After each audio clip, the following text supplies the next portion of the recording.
Let's talk about the exercise dead bugs. Dead bugs are when you lay on your back and you stabilize your core while you move your arms and your legs. You look like a bug dead on its back. And I'm going to show you that in a second, but I want to show you here first on a spine. Now, when I want someone to do a dead bug, the whole point of the exercise is for them to have the capacity to move their arms, their legs, their limbs, their head, while stabilizing this unit here. It forces you to learn how to maintain control of this. The trick is to find whatever your neutral is. Now, neutral does not mean that your back has to be flat to the floor. In fact, when your back is flat to the floor, a lot of times you end up rolling your pelvis up to get there, right? You do a posterior tilt, that's what we call that. And it really smashes your back into the floor. It creates a lot of ab tension, fine, but it really creates this like super long flat back and this posterior tilt. That's not neutral.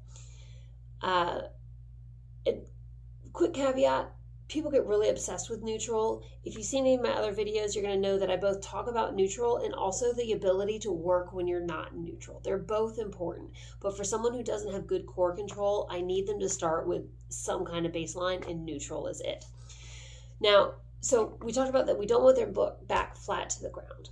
When people don't have good core control, the other way that they'll go is they'll really arch. And you know this, you're probably that person. And you'll really let your pelvis drop down and you'll create a big arch in your back. You're doing that because you're now able to recruit all of these big back muscles to hold your pelvis still. And you're also not having to recruit those core muscles, right? As soon as your pelvis is in what we call an anterior tilt, you now have very long stomach muscles and they can't help you. So what I need you to do is I need you to find neutral. So what I'm going to have someone do is I'm going to have them go ahead and go between the two worlds, right? You're going to smash down into the floor and then arch up a few times, right? So it's going to smash down, it's going to arch up, smash down, arch up, smash down, arch up. Feel those differences. And then what you're going to do is you're going to go ahead and one more time smash down, but then you're going to start to ease off. And what I always tell people is ease off until you find somewhere that feels normal for you. Somewhere where maybe you do feel a connection with your pelvis. You do feel that you're doing some work, but you're not smashing the ground. Most of the time, when you do that, you'll find neutral on your own. And you'll notice that when you do that, that your pelvis will actually be relatively flat. It won't be pointing downwards and it won't be scooped upwards, right? It'll be in this relatively neutral position. And your back will have a little bit of a normal curve to it. That's fine.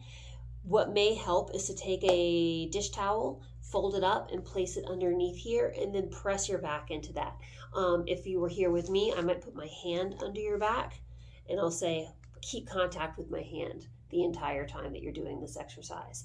That gives some biofeedback. It also creates a little bit of arch support, just like you would put in your shoe. So it actually allows you to create downward pressure without going all the way to flat.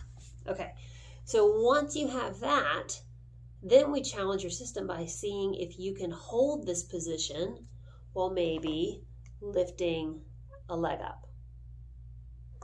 If you don't have good core control, when you go to lift that leg up, when you go to pull this leg up, the second you go to do it, everybody's going to flex to help you get there. And we're back where we started. So you have to learn how to engage, then move. Same if you were to do an arm, right? Can you lift an arm up? Can you extend the arm overhead without arching your back? Let me show you what it is. So when I do dead bugs, I like to use a stability ball. It's not required, it's not necessary, but one, it gives you something to do. It gives you a task, which for many of us who hate core exercises, having a task is much more engaging than just doing a repetitive core exercise. So always helpful. Two, it actually gives you some kind of feedback. So again, you can press on this ball and you'll feel it, and I'll show you what I mean. So I always look for ways to give people internal feedback so that they can go and do their exercises without me being right in front of them, and I am more confident that they're going to be correct. Okay, so remember I talked about finding that neutral. So again, we can go through the two extremes, right? We can do a big arch and notice that the pelvis will dump downwards into an anterior tilt, creates a huge arch in the back, and then they're smashing down. And notice when you smash down, you really kind of tuck the pelvis. A couple main cheats that I will see. Cheat number one is when people go to arch their back. Actually, they don't tend to cheat on the arch. Most people tend to get that one, but they might really shrug up their head, right? Your neck is not doing this exercise. Your head should be neutral. It should not, your chin should not be bobbling around, right? And when they go to smash, they will either actually shove their feet, literally like press their legs. And that's someone who is really used to using their legs as their stabilizers, as their core, and they're not used to using their glutes and all of these inner unit muscles. So you have to learn how to actually roll your pelvis, right? The other one I'll see is they'll really compress their rib cage down, right? And again, now we're talking about using your neck to do this exercise. So once again, it might start here with these pelvic tilts. If you can't do that, that's where you're going to start. That's your first dead bug level, right?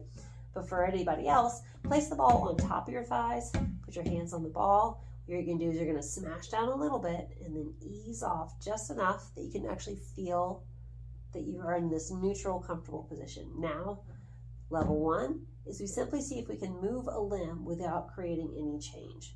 So you'll take an exhale, engage the core, lift the leg up. Easy peasy, right? For some people, this is pretty darn hard. If this was challenging for you just to do this without losing your alignment, then this is the level that you work. You can always, if you're struggling, you can always smash the ball a little. Give that ball a little bit of a compression, and that will help to cue you to engage your core, okay? Now, we're here. Let's go to level two.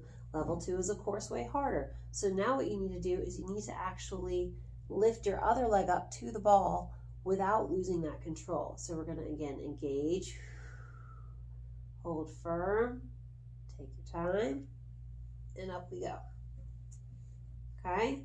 This might be very challenging for you, and I'll show you what it looks like when it's challenging. Ready? So we're gonna come up, I'm gonna go to lift.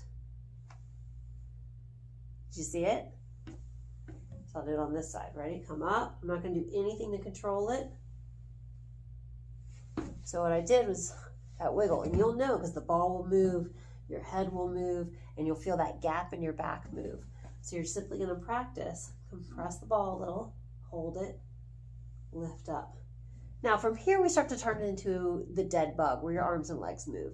You might do simply moving a leg, simply moving an arm, or combining the two. The straighter your limbs go and the farther they go, the more difficult this is.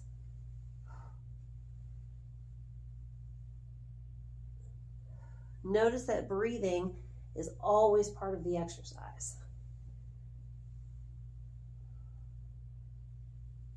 Okay. So that's the dead bug. One of my favorite ways to teach people how to engage their core. It's a great core strengthener. It's really nice because your neck gets a break. It doesn't have to do a bunch of bobbling around. It's a very chill exercise. The one thing I will say is that it becomes very hip flexor heavy. It's very hard to do this exercise without recruiting your hip flexors. And I can argue all day long about why that's actually a helpful thing. That said, when I give this exercise, I almost always will also give people something like bridges, something where we're engaging the glutes and practicing hip extension in order to counter that big heavy flexion moment. So we'll do that in some other videos, but for now, give the dead bug a try at whatever level that works best for you. Let me know how